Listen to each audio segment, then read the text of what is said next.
대한민국 중심 채널 KBS 1라디오.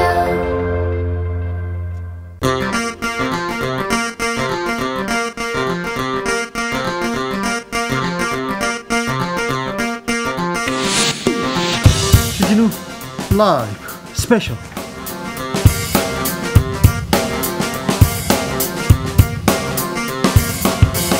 (2021년 7월 17일) 토요일입니다. 안녕하십니까, 주진우입니다. 토요일 이 시간은 일주일 동안 주진우 라이브에서 가장 중요하고 가장 재미있었던 부분만 모으고 모아서 다시 듣는 그런 시간입니다. 그리고 묻히면 안 되는 뉴스, 중요한 뉴스 쫙 파헤치는 그런 시간입니다.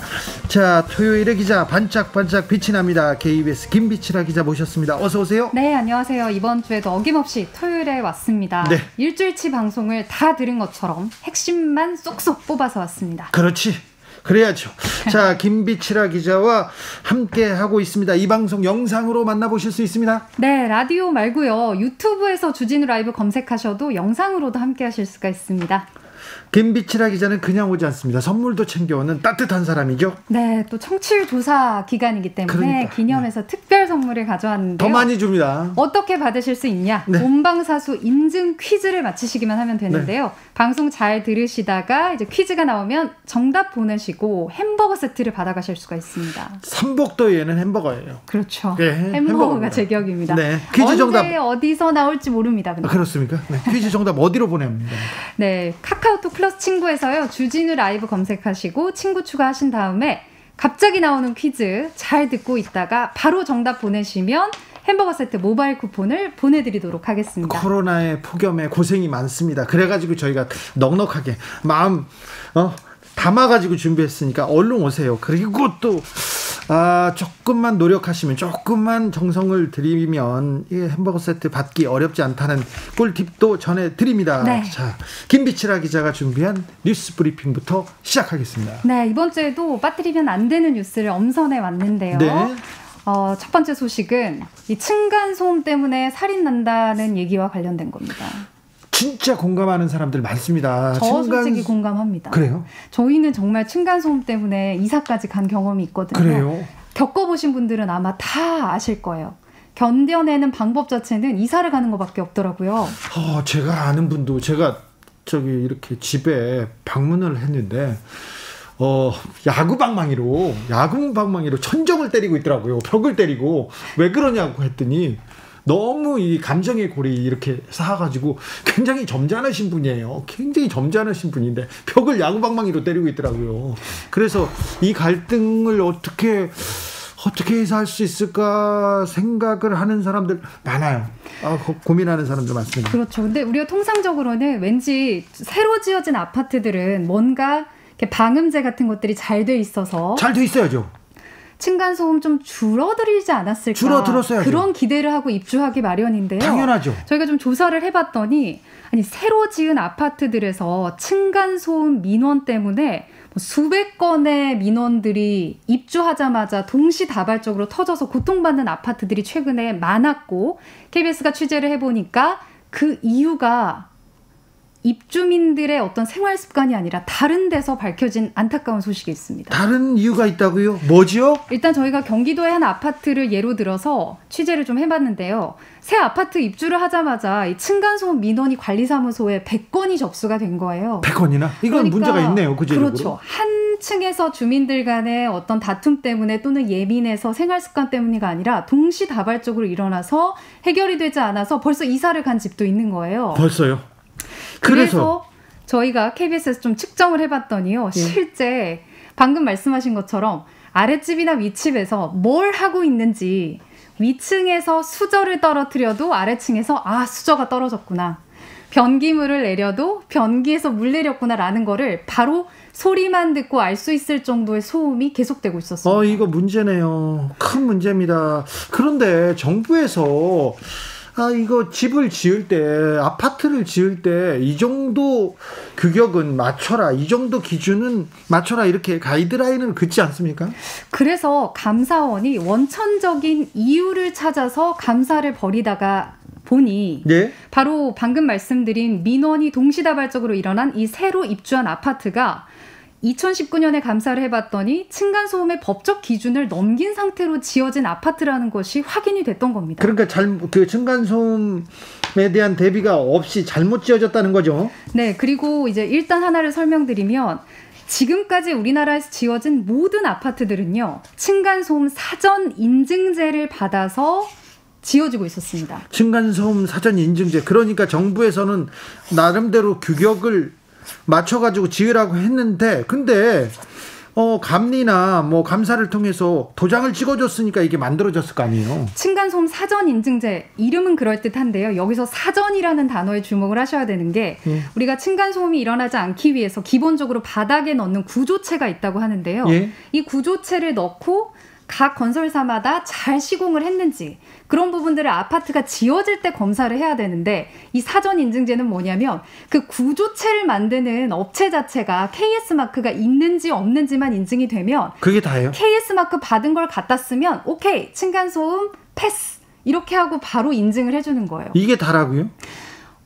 그 구조체를 가지고 아파트를 정말 잘 짓는지, 사실은 아파트를 지을 때 그렇죠. 테스트 동을 만들어서 직접 테스트도 해보고 해야 되는데, 그런 과정들 전혀 생략을 하고 층간소음을 사전 인증해주고 있었으니까 지금까지 우리나라 아파트에서 새로 지은 아파트든 아니든 구조체를 가지고 제대로 시공하지 않았다면 모두 이 기준을 사실 미달해서 고통받을 수밖에 없었던 원인이 드러난 거죠. 완전 이거 눈 가리고 아웅이네요. 그래서 아웅이야. 이거를. 네, 감사원이 이제 아까 말씀드린, 제가 하나의 아파트 단지를 예로 들었잖아요.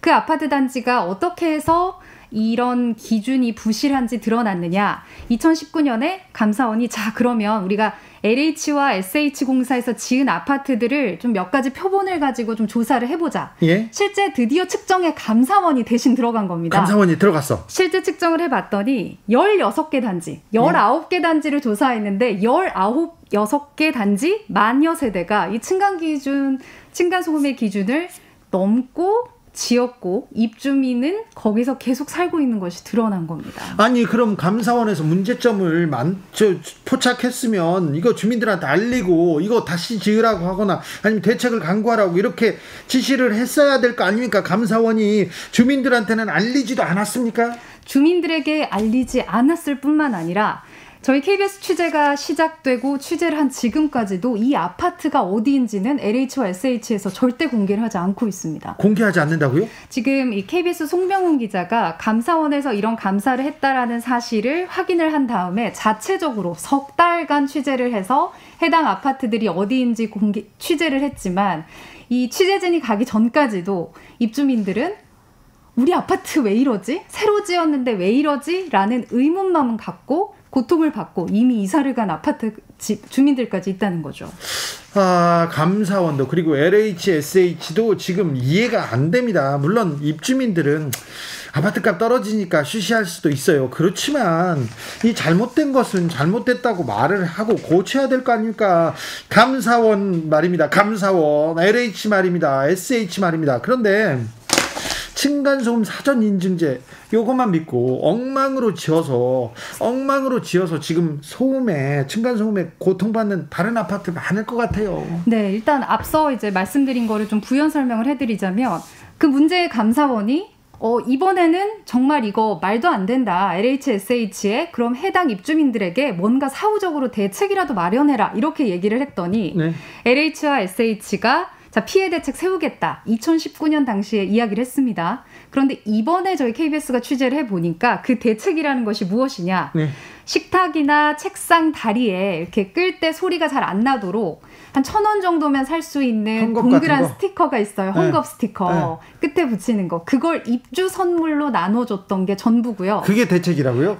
우리가 견본주택 들어갈 때, 그 모델하우스 들어갈 때 일회용 부직포 슬리퍼 있잖아요. 네. 그거를 층간소음 방지 슬리퍼라고 해서 역시 제공을 했던 게 전부고, 앞서 LH와 SH 적발됐던 아파트 단지 중에 딱 2개 단지에만 층간소음 대책용이다 하고 이걸 무마하려고 했던 것도 최근에 저희 취재로 드러난 겁니다. 아이고, 참 LH 분들 땅 투기하듯 재산 증식하듯 좀 대책을 좀 내보세요. 좀 그렇게 꼼꼼하게 열심히 말입니다. 참. 그런데 요거 어떻게 풀어야 돼요? 이거 다른 아파트들도 거의 비슷할 것 같은데 상황이. 맞습니다. 앞서 말씀드린 것처럼 감사원은 SH와 LH에서 시공했던 것을 어느 정도 표본으로 정해서 했던 거고 실측을 전부 다 할 수는 없었지만 허술한 사전인증제를 통과했던 건설사 104개 건설사를 당시에 찾아내서 이 민간 건설사를 관리하는 주체, 그 주체도 또 LH입니다. 네. LH와 국토관리청에게 너네 이 건설사에 벌점 부과해야 된다라고 명령을 했어요. 근데 이 벌점을 받으면 공공임대주택 만들 때 입찰을 못하기 때문에 그나마 벌점 제도가 좀 어느 정도 효력이 있는데 벌점 부과했습니까? 역시나 벌점을 부과받지 않은 업체가 32곳이나 있었습니다. 미미한 것이었다라고 하면서 벌점조차 받지 않고 넘어갔으니까 결국에는 허술하게 지어놓고 감사원이 감사까지 했는데도 이것을 전혀 아무것도 아닌 것처럼 무마를 하려고 한 사실이 드러났고요. 앞서 말씀드린 것처럼 아직도 이 104개 건설사가 어딘지 LH, SH가 시공을 했지만 부실한 아파트가 어딘지 여전히 KBS 취재가 끝나도 공개는 되지 않고 있습니다. 층간소음 때문에 고통받는 사람들이 너무 많습니다. 살인이 일어나기도 합니다. 그런데 이 층간소음의 1차적인 문제점은 이 건설사들을 또 제대로 감사하지 않는 감사원, 그 전에 LH 이런 데에서 대책을 내야 되는 거 아닙니까? 층간소음에 대해서요. 앞으로 어떻게 좀 잘하겠다고 합니까? 지금 이제 발표를 한 게 있습니다. 만약에 이게 된다면 그나마 우리가 정말 미궁에 빠져있던 엄청난 층간소음 고통에서 빠져나간 그런 아파트들 볼 수도 있을까 싶은데요. 감사원이 이 사전인증제 정말 말이 안 되는 제도라고 했기 때문에 국토부에서도 사전인증제를 그럼 작년에 이제 폐지를 하겠다 해서 내년 7월부터는 사후 인증제를 드디어 한다고 합니다. 그러니까 이제는 지은 건물의 바닥까지 테스트를 해서 층간소음 측정 기준을 당연히 충족을 시켜야만 건설이 계속되도록 하는 너무나 당연한 제도를 당연하죠. 내년 7월부터 일단 한다고 하는데요. 이것도 사실 지금 말씀드린 것처럼 민간 건설사들을 관리하는 데는 LH고 또 LH에서 아파트를 짓고 있는데 이들에게 다시 이 제도에 충족시키는 걸 맞춰야 되잖아요. 네. 제대로 될지 이 신뢰도 검사를 믿을 수는 있을지 좀 막막하긴 합니다. LH 그리고 국토부, 감사원 이런 일이라도 좀 제대로 하면 국민들이 그만두고 나가서 뭘 하든 뭐라고 안 할 거예요. 이런 일이라도 하지 뭐 하셨어요. 그리고 국회의원들 국민들이 고통받고 있습니다. 층간소음 때문에. 이런 대책을 내놔야 될 거 아닙니까? 건설사가 제대로 못 지었지 않습니까? 그거 자재값 다 빼먹고 그래서 이윤트 늘리려고 층간소음 이거는 눈 가리고 아웅해도 된다고 해서 그런데 이걸 봐주고 있는 LH 국토부 감사원이나 건설회사나 진짜 한심합니다. 국회의원 그리고 공무원들 일 좀 해야 됩니다. 그리고 건설회사 돈 많이 버는데 양심 좀 지키시고. 맞습니다. 정말로. 지금 아파트 한 채 값이 부자릿수의 수억 원, 얼마나 수십억 비싸요. 원대를 육박하는데 네. 주민들이 이런 고통을 계속 받으면서 살고 있고 또 안타까운 거는 층간소음 때문에 살인까지 벌어지고 이웃 간의 신뢰가 무너지는데 이 원인이 당사자들이 아닌 원천적인 문제가 있었다는 점. 그렇죠. 아파트를 좀 단단하게 아파트를 조금 조용하게 지으면 될 거 아닙니까? 이거 참 다 중간에서 뭘 어떻게 돈 버는지 뻔히 보이는데 그 돈 몇 푼 때문에 알량한 몇 푼 때문에 지금 국민들이 층간소음에 고통받고 있습니다. 네. 일 좀 해주세요. 다음 뉴스로 넘어가겠습니다. 네, 분노했던 뉴스를 넘어서 이번엔 훈훈한 소식을 또 전해드리겠습니다. 아유, 하나는 또 훈훈해요. 그러니까 약간 이렇게 극적으로 넘어가니까 저도 어떻게 넘어가야 될지 잘 모르겠는데 네. 그래도 조금 귀와 어떤 마음을 정화시키는 그런 시간이 되시길 바라면서 준비를 해왔습니다. 이거 좋습니다. 가보시죠. 기증을 하려고 해도요. 2만 분의 1 확률에 당첨이 돼야만 기증을 할 수 있는 그런 게 있습니다. 주기도 어렵네요. 정말 주기도 어려워. 2만 분의 1이라고요? 맞습니다. 바로 그 백혈병 환자들에게 필요한 조혈모 세포 이식과 관련된 얘기인데요. 네. 이 조혈모 세포라는 거는 백혈구, 적혈구, 혈소판 같은 이런 모든 혈액 세포를 만드는 어머니 세포를 그렇죠. 얘기를 하는 건데 네. 난치병 환자들에게는 이 조혈모 세포를 건강한 사랑거리 이식을 해주면 혈액 질환을 치료할 수 있는 건데 네. 만약에 이게 이제 가족들이 아닌, 그러니까 가족들과 일치하지 않을 경우에는 이걸 구하려면, 그러니까 혈연 관계가 아닌 다른 사람으로부터 조혈모 세포를 이식 받으려면 2만 분의 1 확률이 또 맞아야 합니다. 네, 절실하게 기다리고 있을 것 같습니다. 그런데 그렇습니다. 기증하고 싶어도 이렇게 쉽지 않습니까? 그래서 기증을 하고 싶어도 쉽지 않기 때문에 사실 선뜻 굳이 조혈모 세포 기증하겠다라고 하는 것도 좀 번거로운 일처럼 여길 수도 있는데요. 최근에 생면부제 환자를 위해서 7년 만에 이 기증 약속을 지킨 간호사의 소식이 들려왔습니다. 네. 대전 을지대병원 중환자실에서 근무하는 4년차 전희주 간호사님의 이야기인데요. 네. 이 간호사 신입생이던 2014년에 조혈모 세포 기증을 약속했고요. 무려 7년 만에 급성 골수병, 백혈병, 투병 중인 환자와 DNA가 일치한다는 소식을 듣고 무사히 이식까지 성공을 한 훈훈한 그 간호사 이야기입니다. 전희주 간호사님, 훌륭하십니다. 존경합니다. 네. 그런데 이 기증을 하기 위해서도 뭐 좀 절차가 좀 까다롭죠? 일단은 어떻게 하지? 뭐 피를 가지고 어떤 수술을 해야 되나? 우리가 보통 좀 이런 생각을 하기 쉬운데요. 검사도 받아야 될 것 같고요. 일단은 마음을 먹었으면 한국조혈모세포은행 한마음운동본부 헌혈의 집에서 신청만 하고 일단은 2만 분의 1 확률이 맞는지 기다리는 시간만 오래 가지시면 되고요. 예?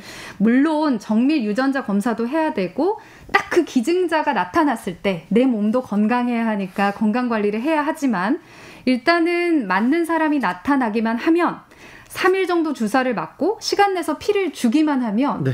금방 2, 3주 안에 기증 전 상태로 회복이 된대요. 그렇죠. 주는 사람은 때문에 사실은 저도 사실 이거 알고 바로 등록을 해야겠다는 생각이 들 정도로 네. 일단 확률 속에 제가 들어가 있는 것만으로도 한 환자를 살릴 수 있는 아주 쉬운 기증 방법이잖아요. 네. 그러니까 많이 하셨으면 좋겠고 현재 이 기증 희망을 등록한 사람이 우리나라에 38만 명인데 네. 앞서 말씀드린 그 2만 분의 1 확률을 생각해 보면 이 기증 등록을 한 기증 희망자 등록을 한 숫자도 많지는 않다는 게 관계자들 이야기입니다. 조혈모세포 기증, 가장 큰 사랑의 한 방법일 수도 있습니다.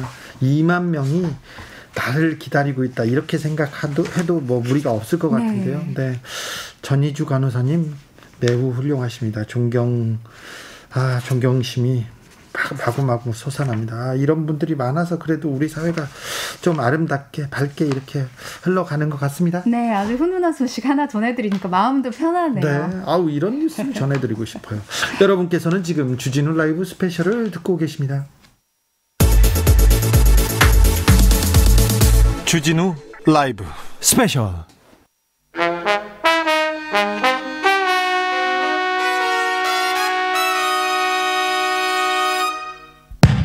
주진우 라이브 본방 사수 인증 퀴즈. 오늘의 문제는 객관식입니다. 문제를 잘 듣고 보기 번호와 정답을 정확히 적어 보내주세요. 오늘의 문제. 모두를 위한, 모두를 향한, 모두의 궁금증. 이것 인터뷰. 주진우 라이브가 매일매일 열심히 준비하는 인터뷰 코너의 이름은 무엇일까요? 보기 1번 뿅 인터뷰, 2번 싹 인터뷰, 3번 훅 인터뷰. 다시 한번 들려드릴게요. 보기 1번 뿅 인터뷰, 2번 싹 인터뷰, 3번 훅 인터뷰. 카카오톡 플러스 친구에서 주진우 라이브 검색하시고 친구 추가한 다음 정답 보내주세요. 지금부터 정답자 선착순 20명께 햄버거 세트 모바일 쿠폰 드리겠습니다. 주진우 라이브 본방 사수 인증 퀴즈. 월요일에 또 만나요. 주진우 라이브 스페셜 김비치라 기자와 함께하고 있습니다. 본격적으로 주진우 라이브 스페셜 하이라이트 장면 다시 듣기 시작해 보겠습니다. 어떤 장면 골라오셨습니까? 네, 이제 대선 예비후보 등록이 시작돼서 그런지 정치권의 이슈들이 아주 다양하고 좀 재미있어졌습니다. 네. 그래서 이슈란 이슈는 다 다루는 코너 수요일 이슈 티키타카를 준비해 왔는데요. 이번 주는 이 국민의힘 이준석 대표에 대한 관심도 여전히 뜨거웠는데 돌풍에서 리스크로 키워드가 한번 바뀐 그런 이슈가 좀 있었습니다. 허니문이 끝났어요. 그러니까 이게 취임 한 달이 좀 지나고 여러 가지 사안에 대해서 본격적으로 발언을 하기 시작하면서 이런 발언의 무게감에 대한 여러 평가들이 나올 수밖에 없는 시점이죠. 그전에는 찬양이 일변도였는데 지금은 뭐 엄청나게 이게 어두운 면도 지금 같이 다루기 시작했습니다. 그러니까 이제 그 실제로 당 내에서도 그리고 이제 이슈 티키타카에 나오셨던 분들도 최진봉 교수는 이준석 리스크 있다라고 했고 이제 김병민 전 위원 같은 경우도 일정 부분 리스크에 대해서 어느 정도 좀 얘기를 해봐야 될 시점이다. 이렇게 좀 얘기가 나눠졌죠. 마스크 벗고 마이크 꺼지면요 엄청나게 말이 많습니다. 그런데 방송에서도 좀 아쉬운 부분이 있다고 얘기하더라고요.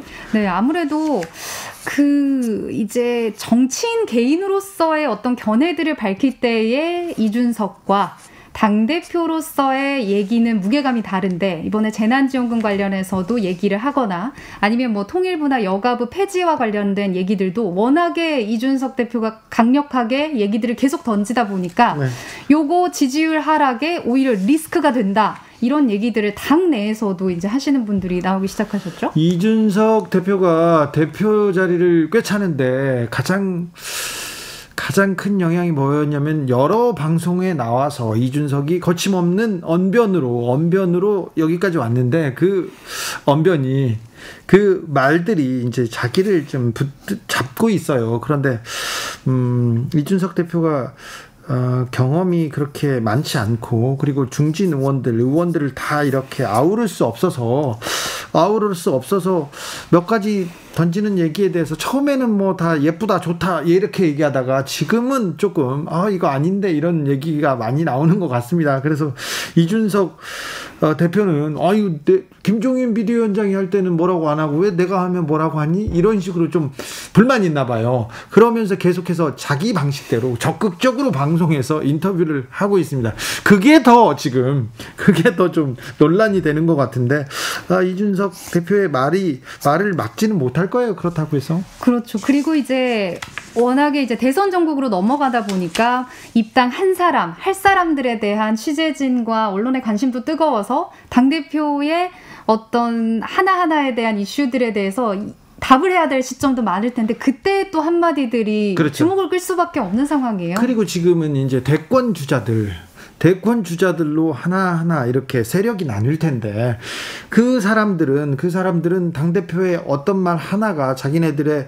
유불리의 관계가 되기 때문에 어떤 쪽에서는 분명히 불만이 나올 거예요. 그래서 이준석에 대한 비판은 당 내에서 더 많이 나올 것으로 보입니다. 네.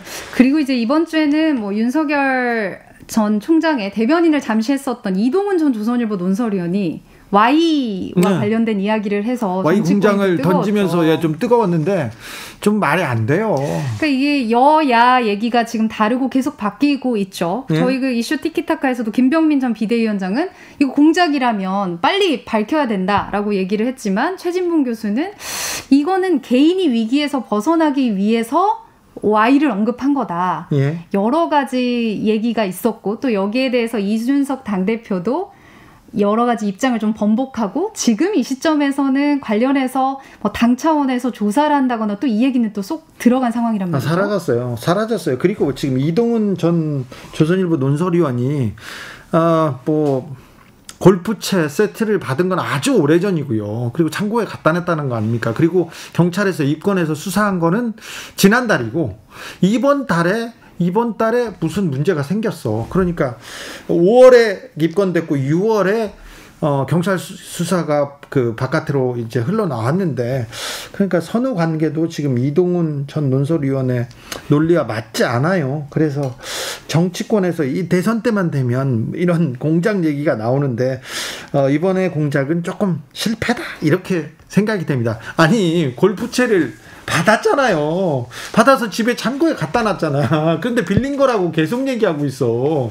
아니 빌린 걸 왜 창고에다 갖다 놔? 뭐 하려고? 제사 지내려고요? 이것부터 말이 안 되는데 여러 가지 뭐 노림수는 있겠지만 좀 별로 이 공작은 다음 주에는 사라질 거예요. 근데 정치 시즌이 돌아오면 이런 얘기가 있다. 이런 것도 재밌게 한번 보십시오. 맞습니다. 대선을 앞두고 정말 여러 이슈가 있었던 한 주였는데요. 더 자세한 이야기 궁금하신 분들을 위해서 수요일에 방송된 이슈 티키타카 하이라이트를 이어서 듣고 오겠습니다. 큐! 근데 요즘 이준석 리스크라는 얘기가 막 나오는데 네. 이 얘기를 또 김병민 의원한테 하라면 김병민 의원 또 마음이 따뜻하니까 그 말 못하잖아요. 자, 먼저 가겠습니다. 최진국 네. 교수님. 김병민 의원은 늘 속마음하고 겉하고 달라요. 제가 말씀을 드리고요. 일단 정말요? 그럼요. 방송의 내용이 전부가 아니라 꼭 여러분 알게 되시기 바라겠습니다. 네. 이준석 리스크 있습니다. 저는 있다고 보고요. 네. 이준석 대표가 이렇게 이제 자꾸 방송에 출연하고 나오는 거 물론 필요하면 해야 된다고 봅니다. 저는. 네. 그런데 지금 상황에서 이렇게 자꾸 노출되는 것은 본인한테 도움이 안 된다. 그러니까 재난지원금 관련해서도 합의해놓고 오늘 또 보면요. 오늘 인터뷰를 많이 KBS도 인터뷰했어요. 오늘. 네. 인터뷰했는데 무슨 내용이냐면 자기를 공격했던 대선 주자 후보들 있잖아요. 네. 이분들을 또 공격을 해요. 내가 뭘 잘못했냐. 네. 이건 전략적으로 내가 한 건데 나를 공격하면 말이 되냐. 네. 선별지급 뭐 다 할 수도 있는 거지 뭐 이런 예컨대 이런 중에. 예. 근데 이게 과연 국민의힘에 도움이 되겠습니까? 대표는요 개인이 아니에요. 방송 패널이 아니에요. 김병민이나 저처럼 패널들은 자기 주장할 수 있어요. 그러나 대표라고 하는 분은 당의 전체 의견을 모아가지고 얘기를 하고 말할 때 신중을 기해야 되는데 신중하지 못했던 부분은 문제가 있고 지금 논란이 돼가지고 어쨌든 당내에서 공격을 받고 또 여당으로부터 공격을 받잖아요. 그럼 조금 자중할 필요가 있는데 오늘도 여러 인터뷰에 나와서 본인의 정당성을 주장하다 보니까 그러면 어제 했던 말과 오늘 했던 말은 또 다른 건가 이런 비판이 나올 수밖에 없어 좀 안타깝습니다. 김병민 의원. 네, 굉장히 애정을 듬뿍 담아서 네. 얘기를 해주고 있는 상황인 것 같고요. 맞습니다. 이준석 대표 입장에서도 본인의 소통 과정에서 다소 아쉬운 부분들이 있었던 것에 대해서 인정을 하고 또 당내 원내 의원들과도 주기적인 소통을 하겠다 이렇게 보고 있습니다. 벌써 이제 한 달 정도가 지났는데 젊은 사람들에게 파격적인 행보로 국민의힘의 관심을 끌어오는 데는 이준석 대표가 열심히 했고 또 얼마 전에 있었던 토론 배틀을 통해서도 나름 긍정적인 효과를 나타냈습니다. 이게 보통 당 대표끼리 만나서 혹은 원내대표끼리 만나서 합의문 서명하고 나면 그다음 들고 가서 의원총회 등에서 야 이거 합의를 어떻게 이렇게 왔어 라고 엎어지는 경우들이 간간히 나타나는데요. 네. 얼마 전 박영선 원내대표가 합의하고 돌아와서 의원들의 격한 반발에 나타났던 점들도 생각해 보게 된다면 그때까지 갑니까? 박영선 대표까지. 꽤 오래전 일이긴 한데 항상 옛날 얘기를 그럼 최근 끌어와요. 일로 다시 갖고 오면은 이게 당대표가 잘할 수도 있고 못할 수도 있어요. 근데 빵점짜리 당대표라고 이준석 대표한테 얘기한 사람은 아직 아무도 없거든요. 빵점이라고 볼 수 없죠. 근데 추미애 후보가 이낙연 후보를 향해서 이거 당대표로는 빵점 아니냐 이런 빵점. 얘기를 또 하게 되니까 빵 터지는 드립을 나왔습니다. 여러 가지 측면에서 공도 있고 가도 있으니까 즐겁게 좀 봐주시기 바랍니다. 그러니까 저는 이렇게 생각해요. 이제 이준석 대표가 본인이 대표라고 하는 부분에서 인식을 조금 더 하셔야 된다는 생각이 들어요. 왜냐하면 본인이 말 한마디 하거나 협상하고 거기 가서 합의를 해내는 것은 그만큼 국민의힘 전체의 의견으로 받아들여지거든요. 네. 의도가 됐든 안 됐든 절차를 밟았든 안 밟았든 국민들이 볼 때 대표 두 사람이 만나서 합의했다. 대변인까지 나와서 발표를 해버렸어요. 네. 그럼 그거는 사실로 받아들여야지 설마 대표가 저렇게 얘기했는데 나중에 뒤집어질까 이런 생각 안 하잖아요. 일반적으로. 네. 근데 본인은 계속 그런 부분들에서 이렇게 자꾸 리스크를 보여주게 되면 국민의힘 전체적으로 반감이 더 커질 수밖에 없고 저는 중진들이나 아니면 대선 후보들이 이준석 대표에 대해서 이렇게 강하게 비판하는 것도 어찌 보면 조심해달라라고 하는 경고의 메시지라고 생각해요. 근데 제가 볼 때 지금도 그런 경고를 잘 안 듣는 것 같아서 좀 안타깝습니다. 아니 그런데 경고를 너무 세게 하는 것도 같고요. 윤 총장 입장에서 고민은 민주당을 그대로 바라보면서 미러링하고 있는 거거든요. 이재명 후보가 쭉 앞서가고 있으니까 어떻습니까? 나머지 후보들이 정말 앞다퉈서 무조건 이재명을 얘기하니까 네. 오늘은 이재명 후보도 좀 화가 난 모양이더라고요. 인터뷰를 하는 모습을 보니까 아니 주먹으로 때리는 건 내가 맞겠는데 발로 차면 어떡하냐 이런 얘기들까지 나서게 되는 상황을 지켜보건데 윤석열 전 총장이 유력한 지지율을 갖고 국민의힘에 들어가면 같은 상황이 반복되는 것 아니냐라고 볼 수 있는데요. 조금 전에 얘기했던 것처럼 지금 당에 안 들어오냐 했는데 지지율이 빠지니까 다급해서 들어간다 그러면 오히려 지지율이 더 빠질 수 있습니다. 그래서 윤석열 전 총장 입장에서는 아무리 때려도 흔들리지 않을 정도로 본인의 공간들을 바깥에서 만들어야 되는데 그게 잘 안 보여주고 있어서 지금 그러니까 고민이 그래서 커진다는 거죠. 지금 김병민 의원 얘기했듯이 전체적으로 보면 지지율이 높을 당시에는 안 들어간다니까요. 그럼 본인이 들어갈 수 있는 상황이 어떻게 해? 지지율이 빠지는 상황에서 어느 정도 수준을 유지하고 있으면 들어갈 가능성이 있다고 봐요. 왜냐하면 그 들어가서 당의 지원도 받고 또 본인의 경선 과정을 통해서 본인의 지지율을 더 끌어올릴 수 있는 가능성이 있기 때문에. 여기서 질문입니다. 남정우님 질문인데요. 지지율 떨어지면 안철수 대표 만나서 제3지대 논의하고 그럴까요? 그것도 물어보네요. 지지율이 떨어지면 윤 전 총장 큰일 납니다. 그러니까 떨어지기 전에 뭔가 분명하고 확실한 변화의 국면들을 가져가야 되는데요. 지금 지지율이 흔들리는 건 맞죠? 여론조사 수치를 보니까 흔들리고 있는 건 맞는 것 같아요. 그렇죠? 이재명 지사도 흔들리고 있는 것처럼 여기에 지금 윤석열 전 총장 사실 두 사람의 공통점이 뭐냐면 국민들이 보기에는 새 정치를 희망하고 있는 거예요. 기존에 있었던 사람들 말고 이재명 후보는 지사하면서 나름대로 역할을 했지만 여의도 정치권 경험은 없잖아요. 예. 문재인 정부랑도 거리를 두고 있고 윤 전 총장도 마찬가지인데 이렇게 새로운 사람들에게 기대를 해봤는데 여기서 뭐가 나오는 게 없는데 네거티브 요소는 흔들립니다. 그러니까 안정적인 후보였던 이낙연 전 대표에게 눈길이 간다면 이 이재명 후보가 흔들리는 게 윤석열 전 총장에게도 같이 연결돼서 나타날 수 있거든요. 그래서 지금 이거를 흔들릴 때 다 잡고 가지 않으면 큰일 나기 때문에 윤 전 총장이 이쯤 되면 뭔가 판을 엎을 만한 획기적인 수를 내야 된다. 판을 엎을 만한 수요? 그 획기적인 수 하나가 저는 딱 한 가지 남았다고 보는데. 뭐요? 지금 당장 네. 입당. 종로 구기동으로 가야죠. 구기동으로 가서 네. 저 누구를 만나라? 네, 거기 가서 김종인 위원장을 만나라? 뭐 그게 판을 흔들겠어요? 못 흔들죠. 그분들 나이 많이 먹어가지고 힘도 없어요. 아니 저는 이렇게 생각해요. 윤석열 전 총장과 이재명 지사는 달라요. 둘이 같은 입장에서 보면 안 되고요. 김종인이 아니죠. 누구야? 윤석열 전 총장 입장에서는 본인 한 번도 검증 받아본 적 없고 정치적으로 어느 정도 능력이 있는지를 검증 받아본 적이 없는 사람이에요. 예? 이재명 지사는 정치를 오랫동안 했고 도지사로서 역할을 했기 때문에 행정 능력이라든지 국정 운영 능력이라든지 어느 정도 검증이 있었다고 봐요. 근데 윤 전 총장은 그래서 더 위험하다는 얘기를 하는 거예요. 조금만 리스크가 생겨도 영향을 받을 수밖에 없고 무너질 수 있는 지지율이 떨어질 수 있는 상황에 놓여 있다는 점. 그런 부분이 지금 검증 과정에서 영향을 받고 있는 하나의 요소라고 보입니다. 그런데 네. 이 윤석열 캠프에서 뭐라고 나왔냐면 사실이라면 공작 정치 선거 개입 사법거래다 이렇게 하면서 격한 반응을 쏟아냈습니다. 이 반응에 대해서는 어떻게 생각하시는지요? 윤 전 총장이 가장 자신 있어 하는 부분이 바로 이런 영역이에요. 네. 그러니까 뭔가 공박이 있어서 법적 다툼이 있을 때는 가장 빛이 납니다. 근데 지금 해야 되는 문제 속에서는 이런 빛이 나는 영역 본인이 그동안 잘해왔던 것보다 대한민국 대통령으로서 국정을 얼마나 잘 끌고 갈 수 있을지에 대한 기대감, 궁금증을 갖고 있는데 여전히 검찰총장으로서의 모습들이 계속 비춰지게 되면 저는 좋지는 않다는 모습이 생각이 들거든요. 그래서 이 부분에 대해서 이동훈 전 논설위원의 말이 맞을지도 몰라요. 거기에 대해서 걱정과 의구심을 가지고 문제를 제기할 수도 있습니다.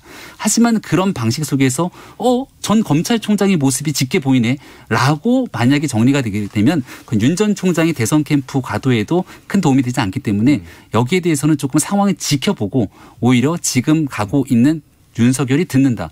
이걸 어떻게 좀 흥행시킬까를 고민하는 게 낫다고 봅니다. 애정이 깊어요. 제대로 얘기했어요. 이번에. 윤석열 총장에 대한 애정이 제대로 깊어요. 얘기했네. 네. 그럼 그렇게 해야 돼요. 항상 제대로 얘기하는데. 제대로 항상 안 했는데 오늘 이번은 제대로 얘기했어요. 그렇습니까? 그러니까 맞아요. 윤석열 전 총장이 자꾸 검찰총장의 모습 보이는 거 보이나 전혀 도움이 안 됩니다. 이것도 냉정하게 정말 증거가 있다면 문제가 있고 이런 문제가 있다고 하면 바로잡아야 되는데 일단 사실관계 확인해 보겠다. 이렇게 나와야 돼. 이거를 음모론처럼 몰고 가는 순간이요. 본인한테 저는 리스크가 된다고 생각해요. 왜냐하면 사실관계 확인 안 된 상황에서 이게 마치 큰 공작 정치인 것처럼 몰고 가다가 아닌 걸로 결론이 나오세요. 어떻게 되겠습니까? 엄청난 역풍을 맞을 거면 너 항상 검찰총장일 때 그렇게 수사했냐 이렇게 나올 수밖에 없어요. 그래서 김병민 의원이 조언했던 것처럼 윤 전 총장 캠프에서는 잘 듣고 그런 행동하지 않기를 바랍니다. 8237님께서 헐 그게 진짜 공작이었다면 그걸 정치로 이용했겠죠. 이동훈 대변인이 열흘 만에 잘렸잖아요. 그렇죠. 그 얘기를 하는데 그렇기도 하네요. 그럼요. 아니 제가 생각할 때 윤 전 총장 측의 캠프에서도 저는 그냥 추측입니다. 이걸 어느 정도 정보를 받았을 거예요. 안 그랬으면 그 사람 자르겠습니까? 갑자기 수일 만에. 그렇죠. 그런 문제가 없었다고 하면 그 사람 왜 나옵니까? 그래서 저는 이 문제도 이미 윤 전 총장 측에서 알고 있었을 가능성이 있다고 저는 추측하고요. 그 추측 때문에 이동훈 전 논설위원이 그만두게 되는 배경이 되지 않았을까 하는 생각을 합니다. 윤 전 총장의 지금 민심 행보 있지 않습니까? 그리고 계속해서 쏟아내는 보수 발언에 대해서는 당내에서는 어떻게 생각합니까? 당내에서는 그냥 조금 약간 관망적으로 지켜보는 측면들이 많은 것 같습니다. 적극적인 사람들도 좀 관망으로 돌아선 사람이 좀 많더라고요. 원래 관망을 하고 있죠. 왜냐하면 우리 당내에서 일단은 가고 있는 상황이 아니기 때문에 적극적으로 당과 함께 하겠다 그러면 뭔가 교집합이 있을 텐데 그게 없습니다. 그래서 윤 전 총장이 잘 됐으면 좋겠다고 생각되는 당원들 혹은 당내 의원들도 여전히 많이 있는 건 사실이에요. 그런데 윤석열 총장이 국민에게 들으려고 가지 않습니까?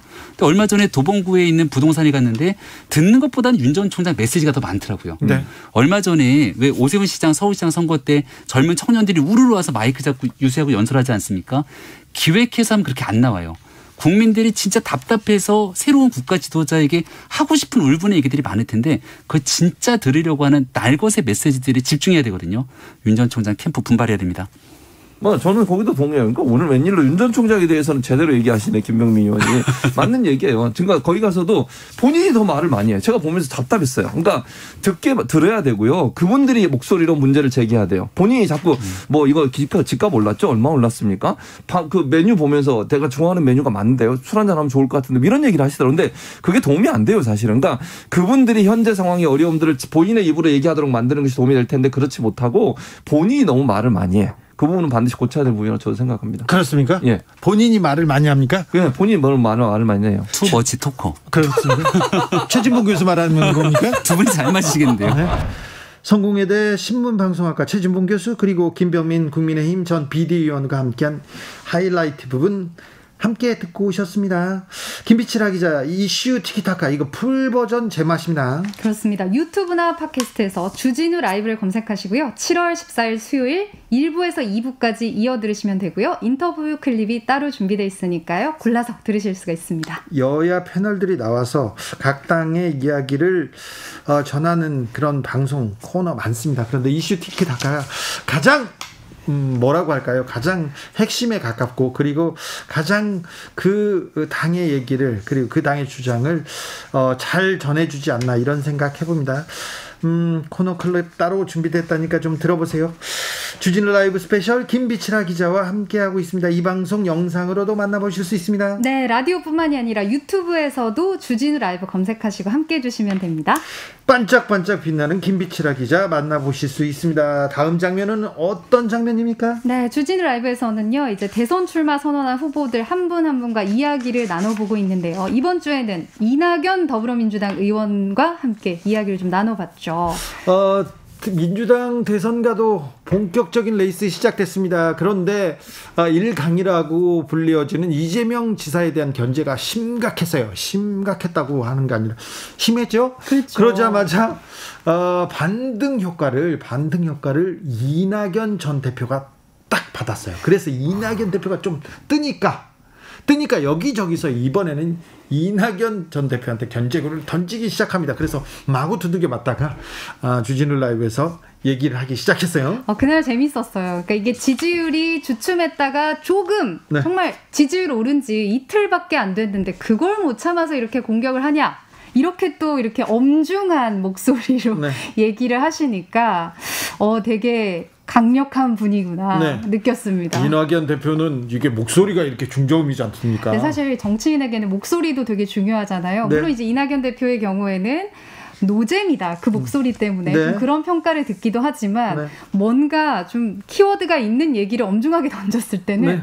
정말 이렇게 숙연해지는 네. 그런 이미지가 좀 있어서 또 전화 연결을 하면은 더더욱이나 네. 약간 대화를 할 때 이분이 지금 약간 화가 나신 건지 네. 아니면 평소 말투인지 알 수 없을 것 같아요. 그래서 말은 신중하고 좋은데 재미없어요 그랬더니 막걸리 먹을 때는 재밌다고 자기가 나름대로 또 유머를 던지는데 계속해서 다른 후보들이 조금 이낙연 대표에 대해서 비판의 목소리를 높였습니다. 추미애 전 장관이 빵점 당대표라고 이렇게 얘기를 했더니 거기에 대해서는 우정의 충고로 받아들이겠고 대통령이 빵점 당대표와 대화를 하겠느냐 뭐 이렇게 또 엄중하게 얘기를 하셨죠. 우정의 충고는 아닙니다. 이낙연 전 대표님 후보님 우정의 충고는 아니는데 잘 모르고 있는 것 같아요. 그리고 최재형 전 원장의 출마에 대해서는 굉장히 좀 단호하게 얘기하더라고요. 네, 그러니까 최재형 전 원장이나 윤석열 전 검찰총장 모두 이제 감사원장이나 검찰총장 뭐 누구보다도 중립적인 위치를 지켜야 하는데 현 정부에서의 이런 중진들이 이렇게 해서 출마를 하는 것이 정말 불행한 선례가 될 것이다. 이렇게 또 날카롭게 얘기를 했습니다. 불행한 선례 얘기하면서 윤 전 총장에 대해서는 준비가 너무 안 됐다는 얘기를 너무 세게 굉장히 하더라고요. 큰 비판을 했죠. 예. 역시 들어보니까 역시나였다. 이런 투로 얘기를 했습니다. 네, 홍남기 부총리가 재난지원금 관련해서 굉장히 지금 당에서 전국민 재난지원금을 주자고 이렇게 당론을 정해서 압박을 하는데 홍남기 부총리가 버티고 있지 않습니까? 네. 그래서 이제 제가 이낙연 대표일 때도 말 안 들었습니까? 물어봤더니 총리로서도 그리고 당대표로도 일을 같이 했잖아요. 그랬더니 그렇죠. 말 안 들었다고 하더라고요. 그러니까 이게 정부 여당 간의 엇박자가 날 때는 정말로 이렇게 정부 쪽에서의 대표와 여당 쪽에서의 대표가 뒤에서는 정말 어떤 식으로 협상을 하고 얘기하는지 정말 궁금한데 네. 그 궁금증 이번에 풀렸죠. 네. 그때도 뭔가 엇박자가 정말 실제로 있었다라는 거를 이제 와서 얘기를 한다고. 네, 그래가지고 이낙연 대표가 홍남기 부총리한테 엄청 화냈대요. 정색하고 화냈다는 얘기를 하는 걸 보면 많이 화가 났었나 봅니다. 네, 더 자세한 이야기가 궁금하신 분들을 위해서요. 목요일 훅 인터뷰 하이라이트 부분을 이어서 듣고 오겠습니다. 큐! 최근 지지율 상승세입니다. 그 원인은 뭔가요? 네, 아무래도 TV 토론이 여러 차례 있었고요. 네. 그런 기회 등등을 통해서 국민들께서 예. 후보들에 대한 보다 많은 정보를 갖게 되신 것이 지지율의 변화를 가져오지 않았는가 생각합니다. 예. TV 토론하고 정책 내면서 장점이 보이기 시작했습니까? 이낙연의 강점이요? 아무래도 좋은 게 보였으니까 올라갔겠지요. 네. 그 안정감이라든가 여러 부문의 문제들에 대한 균형 잡힌 생각 이런 것들을 국민들께서 평가해 주시지 않았는가 싶고요. 네. 특히 민주당 역대 대통령의 그 업적 그리고 과제를 잘 이해하고 그것을 잘한 것은 계승하고 부족한 것은 보완 발전시키겠다 하는 저의 약속을 국민들께서 좀 믿어주신 것 아닌가 이런 생각을 합니다. 자, 이낙연은 약속을 믿어줬다. 상승세가 두드러집니다. 그래서 그런지 견제도 부쩍 심해진 것 같습니다. 네네. 이낙연을 여기저기서 지금 비판이 예. 나오기 시작했습니다. 이재명 지사는 좀 참을성이 약합니까? 아니, 누구 특정인 한 사람을 그렇게 말씀드린 것은 아니고요. 아, 예. 한꺼번에 세 분이 저를 공격하시던데. 네. 지지율이 오른 지 이틀밖에 안 됐는데. 네. 그걸 못 참아서 벌써 이렇게 공격하시나. 네. 그래서, 생각보다 참을성이 약하시네요. 네. 그런 말씀을 드렸습니다. 이재명 지사가 사위다로 회귀하겠다. 이렇게 계속 인터뷰를 하시고 계시던데 어떻게 보십니까? 네. 그거야 본인의 자유지요. 아, 그렇습니까? 자유인데요. 네. 우리 국민들께서도 기왕에 음료 비유가 나왔으니까 네. 하루 종일 사이다만 드시면 안 좋고요. 네. 아침에는 커피도 드시다가 네. 저녁에는 맥주도 한잔 하시고 네. 오후에 사이다 한 잔씩 하시는 건 괜찮다고 생각합니다. 그렇습니다. 이건 또 물어봐야 되겠네요. 추미애 전 법무부 장관이 빵점 당대표 얘기했어요. 1년 예. 동안 민주당 지지율 다 까먹었다 이렇게 비판하셨는데 이 부분은 어떻게 말씀하시겠습니까? 대통령께서는 당정 관계가 환상적이다 하고 극찬을 해주셨어요. 예. 설마 빵점짜리 대표가 당정 관계를 환상적으로 만들 수 있을까요? 그래 사실과 좀 다른 개인의 의견이니까요. 예. 우정의 충고로 받아들이겠습니다. 잘하란 뜻으로 받아들이겠습니다. 그런데 1년 동안 총선에서 재보궐선거 과정에서 민주당 지지율이 이렇게 좀 떨어지긴 했지 않습니까? 그 이유는 뭘로 보십니까? 네, 여러 가지 답답함이 있었겠지요. 특히 이제 재보궐선거 과정에서는 아시는 것처럼 부동산 문제에 대한 국민들의 누적된 불만이 폭발적으로 나타난 것 아니겠습니까? 예. LH 사태 등등으로 해서 그것이 국민들의 그동안의 피로감이나 불만을 표출하는 아주 극적인 계기가 됐다 이렇게 생각합니다. 예. 그래서 부동산 정책 계속해서 내놓고 있고 거기에 대해서 목소리 내고 계시죠? 예, 기본적으로는 2월 4일 정부가 발표한 이른바 2사 공급 대책을 차질 없이 추진해야 한다. 그런 기본 위에서 조금 더 얹어서 말씀드리는 게 있죠. 그중에 이제 토지공개념 3법이라든가 이런 얘기는 최근에 제가 발표해드린 바가 있고요. 부동산 3원칙이라 해서 무주택자에게는 희망을 드리고 1주택 실소유자에게는 안심을 드리고 다주택 투기자에게는 책임을 묻겠다. 이것이 저의 3원칙이기도 합니다. 그런데 걱정인 게요. 네. 지금도 부동산이 지금 계속 네. 오르고 있어요. 다시 들썩이고 네. 있는데 이거 좀 어떻게 잡아주세요 하는 분들 많습니다. 예, 기본적으로 부동산 특히 주택 수요가 다양해지고 또 계속 증가하고 있거든요. 네. 그런 것을 충분히 예측하고 대비했어야 하는데 그러지 못했던 것. 그것이 부동산 주택가격 상승을 계속 촉발하고 있다 이렇게 읽어지네요. 무슨 말씀이냐 그러면 문재인 정부 들어와서 부동산 정책의 비중은 시장 안정에 있었습니다. 그런데 예. 그 시장을 안정시키는 방법을 수요 억제를 통해서 시장을 안정시키려고 했죠. 말하자면 저는 그것을 정태적 안정이라고 이름을 붙였는데요. 네. 그러나 그것은 한계가 있습니다. 왜냐하면 그 주택 수요에 맞추는 공급이 지속적이고 또 예측 가능하게 확대되어야 시장이 안정될 수 있거든요. 그것을 동태적 안정이라고 부르는데요. 네. 바로 그 점이 조금 경시됐었다. 충분치 못했었다. 그것이 부동산 시장의 계속적인 앙등의 원인이 되고 있다. 이렇게 판단하고 있습니다. 그래서 오늘 발표하신 토지 독점 규제 3법 이게 네. 적용이 되면 이 부동산 들썩이는 부동산 잡을 수 있습니까? 이건 시장 안정을 위한 즉효적인 그런 대책은 아닙니다.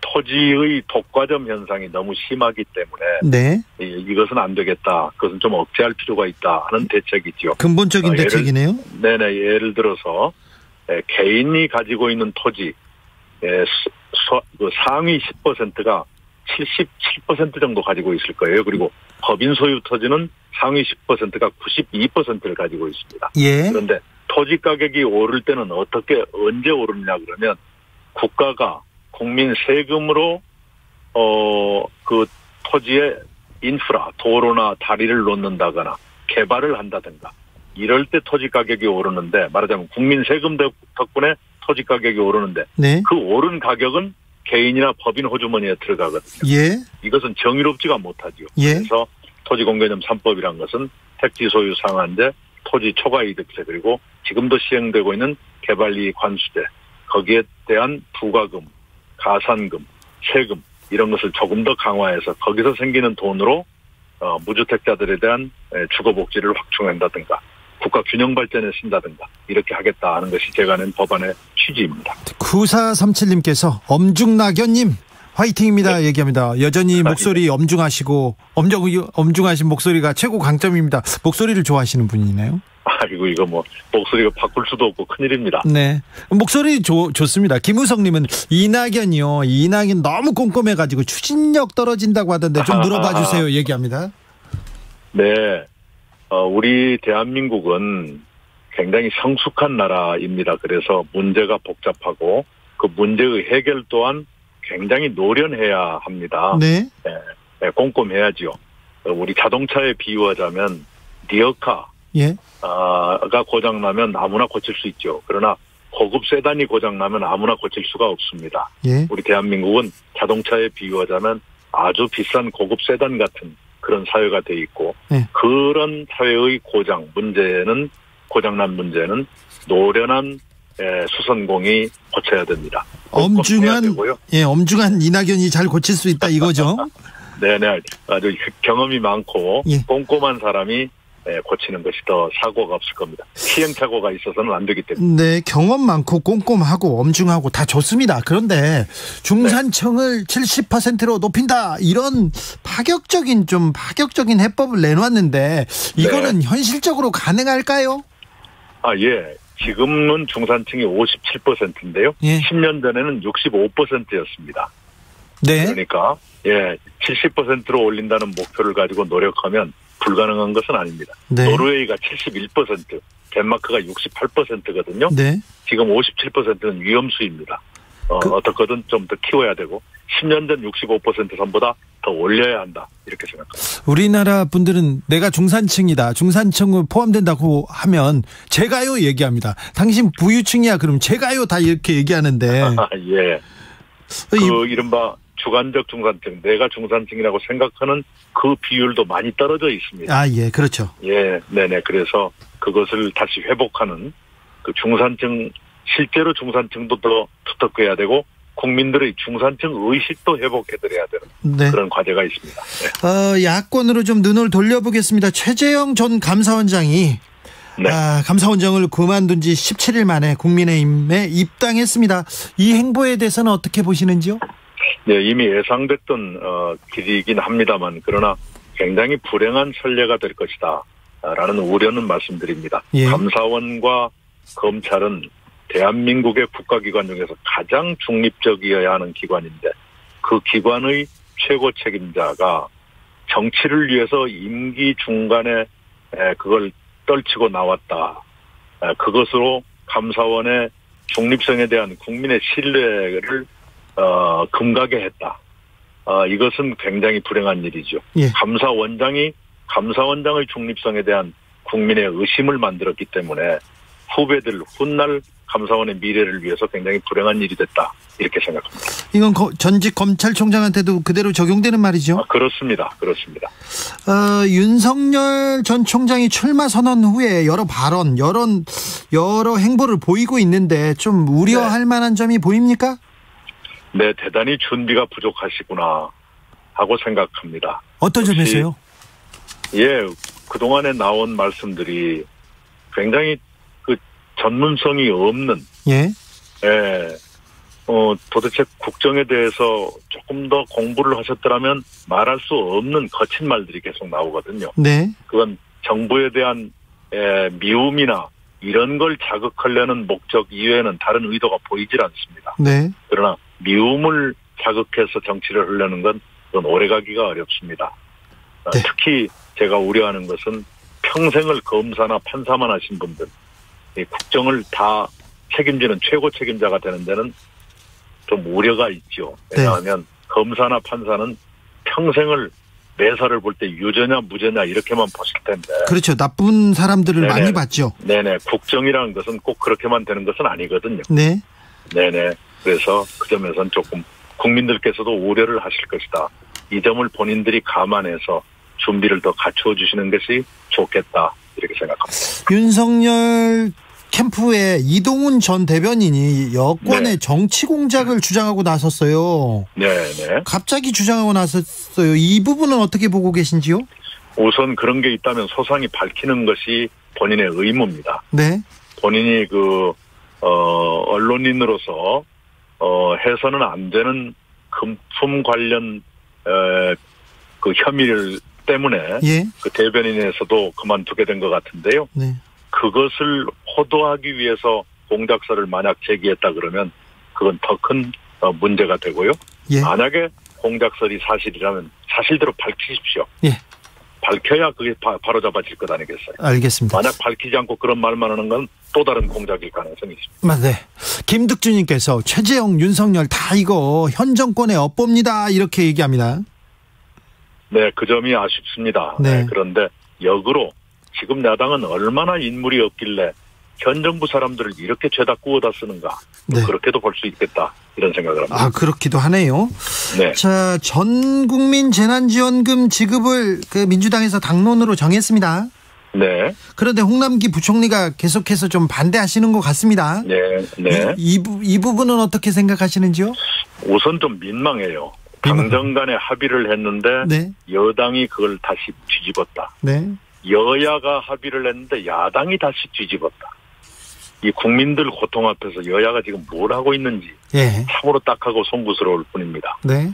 지금 시간이 없어요. 예. 내일까지 다시 당정이 최종 조정을 해서 예. 당정 간에 이견이 나오지 않도록 해주기 바랍니다. 아, 그렇습니까? 국민에 대한 도리가 아닙니다. 근데요, 홍남기 부총리가 이낙연 총리 계실 때는 말을 좀 잘 듣지 않으셨습니까? 아이고, 그렇지도 않아요. 아, 그렇지도 않았어요? 예, 굉장히 신념이 강하신 분이어가지고요. 예. 예, 제가 좀처럼 목소리를 높이지 않는데. 네. 저도 그분 앞에서 한번 목소리를 높인 적이 있어가지고. 언제요? 보도가 된 적이 있었잖아요. 지난번, 저 대표로 있을 때. 네. 마지막 재난지원금. 그렇죠. 네. 그때 지금 이낙연 후보께서 목소리를 높여가지고 그때 홍남기 부총리가 말을 들으셨죠? 아니요, 그때도 안 들었죠. 그때도 안 들었습니까? 네네, 그랬죠. 이낙연 더불어민주당 의원과 함께한 목요일 훅 인터뷰 하이라이트 부분 듣고 오셨습니다. 이 방송 풀 버전은 어디서? 유튜브 팟캐스트에서 주진우 라이브 검색하시고요. 7월 15일 목요일 2부를 검색하시면 인터뷰 클립이 따로 준비가 되어 있습니다. 김비치라 기자 선물 주고 가셔야죠. 퀴즈 정답부터 알려주십시오. 네, 오늘 퀴즈 정답 어려웠죠. 3번 훅 인터뷰였습니다. 어렵기는 훅입니다. 잽 아닙니다. 또박또박 또박또박 적어주신 분들을 위해서 선물을 또 드리겠습니다. 햄버거 세트 선물 받으실 분은요. 주진우 라이브 홈페이지에 명단을 올려놓겠습니다. 토요일의 기자 김비치라 기자 감사했습니다. 고맙습니다. 주진우 라이브 스페셜 여기서 인사드리겠습니다. 저는 다음 주 월요일 오후 5시 5분에 돌아옵니다. 지금까지 주진우였습니다.